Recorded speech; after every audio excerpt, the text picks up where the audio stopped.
Spotted si Ken Chan na makuna ng video kasama ang isang fan sa gitna ng Songkran Festival sa Thailand.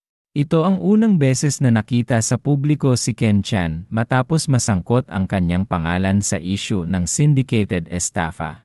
Isa sa mga unang nag-react sa sightings ng aktor ay ang dati niyang business partner na si Mark Wei. Anya, sana all, pa-Thailand Songkran lang. Dagdag pa niya, for those asking kung bakit walang whole departure, di pa namin ma-issue yun kasi may isang witness na kasama sa warrant, kaya may siya. Naghihintay pa kami ng next steps. Please help locate na lang so the warrant can take effect and those accountable may finally face the consequences under the law.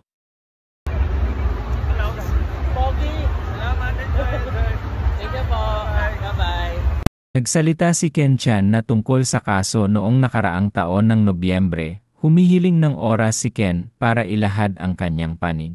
Matapos ang halos isang linggong pananahimik mula nang mabigo ang mga otoridad na ihain sa kanya ang warrant of arrest kaugnay ng kasong syndicated estafa, naglabas na ng pahayag si Ken Chan sa pamamagitan ng Instagram. Ayon kay Ken, hindi po ako nanloko ng tao. Naitayo po ang negosyo pero hindi ito nagtagumpay. Ibinahagi niyang 3 branches ng kanyang negosyo, ang Cafe Klaus, ang naitayo ngunit kalaunay nagsara. Sinubukan ng mga pulis na ihain ang warrant sa bahay ni Ken sa Quezon City, ngunit wala umano siya roon.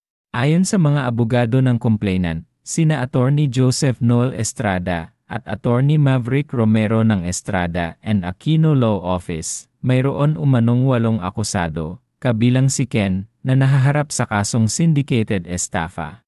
Ayon kay Attorney Estrada, pinapaniwala umano ni Ken ang kanilang kliyente na mag-invest sa isang restaurant business kapalit ng 10% na buwanang tubo. Umabot umano sa 14 milyon ang nakuha mula sa nasabing complainant. Sa pahayag ni Ken, mariin niyang itinanggi ang paratang, hindi po ako basta nanghingi ng pera at nanloko gaya ng ibinibintang sa akin. Nalugi po ang Cafe Klaus at isa sa mga pangunahing dahilan ay ang ilang business partners na may masamang balak para pabagsakin ang kumpanya at sirain ang pangalan ko. Dagdag pa niya, ilalabas niya sa tamang panahon ang buong detalye kung bakit bumagsak ang negosyo. Sa ngayon, mas pinili raw niyang manahimik dahil ginugugol niya ang panahon sa legal na proseso. Lumalaban po ako at hindi ako tumatakbo mula sa kaso. Mahigit 1 dekada kong pinaghirapan ang career ko at hindi ito matatapos dahil lamang sa mga paratang na walang basehan. May magandang future na inihanda ang Diyos para sa akin, dagdag ni Ken. Nagpasalamat din siya sa kanyang mga taga-suporta at humiling ng panalangin.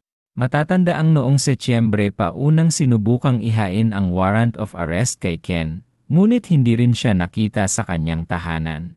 Ang syndicated estafa ay isang non-bailable offense at maaaring patawan ng habambuhay na pagkakakulong, alinsunod sa Article 315 ng Revised Penal Code.